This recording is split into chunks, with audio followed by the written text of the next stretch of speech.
Hi everyone, welcome to my channel. In today's video I'm gonna tell you why Skybound is one of the best and the most creative seasons of Ninjago. Before we start, make sure to like this video and subscribe to my channel. Now let's get straight into it. Despite many people saying that it's average, or even the worst, I think this season is amazing. First of all, Skybound is the first of only 2 seasons where we get Jay as the main ninja. The other one is Prime Empire, released in 2020. While in the past Jay was considered a joker and that was his only role in the team, in Season 6 he proved he can also be a great leader, able to save the world. Before he was just there to tell some jokes and relieve the tension. That was pretty much it. Where he was also the one who always freaked out really quickly. So who would ever admit that the blue ninja would be a good leader, and that he will save the world one day? So, what's the reason of his transformation? The most important thing is of course his feelings for Nia. The main antagonist of the season, Nadakan, wanted to marry her. That could give him infinite wishes, making him incredibly difficult to defeat. Knowing that, Jay, who was in love with the water ninja, had to grow up and deal with the bad guy. In the first half of the season, Jay wasn't a very likable character.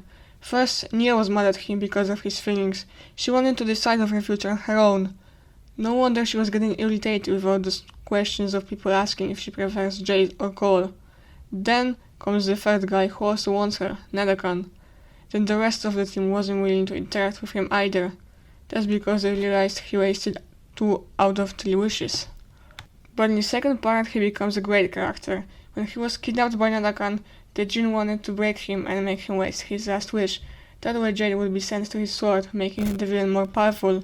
But Jay was strong and didn't give up. Then when he was all alone, as the others were already trapped in Nadakan's sword, and Nia was about to get married, he formed his own team. It's interesting to see Jay becoming a leader of his own team, after ages of being just a joker who didn't mean much with the team.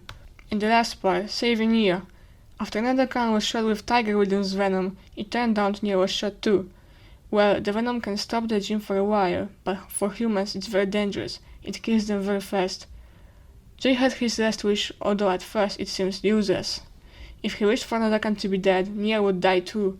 And if he wished for Nia to survive, Nadakan would become unstoppable. Luckily, the blue ninja found a solution.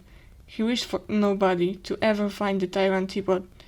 Oh, I wish you had taken my hand, and no one ever found that teapot in the first place.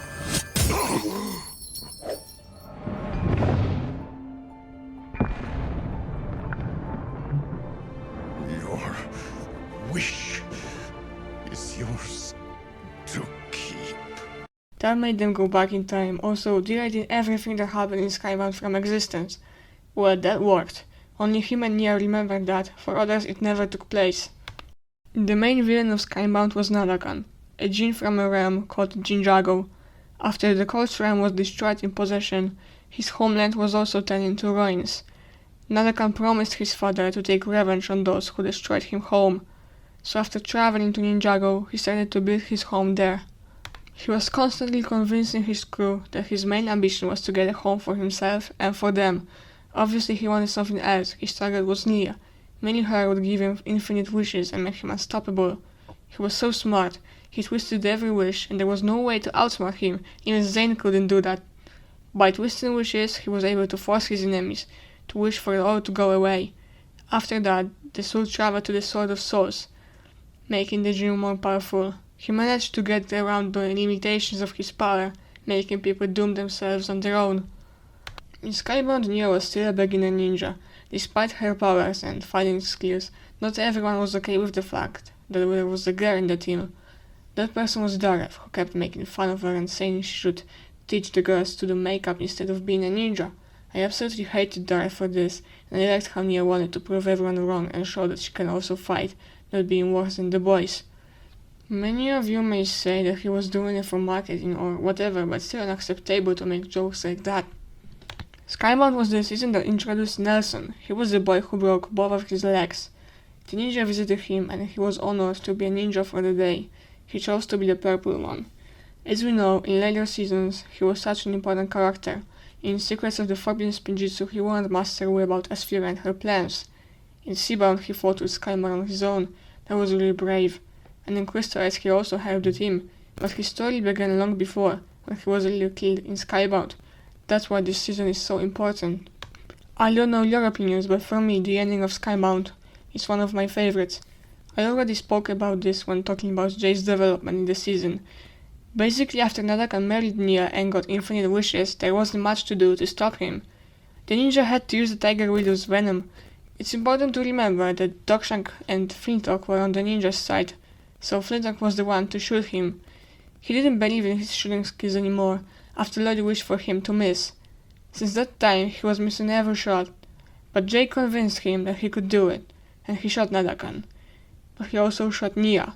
As we know, the venom kills the human, so the only and the last resort was Jay's wish, though he couldn't wish for the Jinn to be dead or for Nia to survive. We already know what he wished for, that nobody ever found the teapot. Such a genius wish.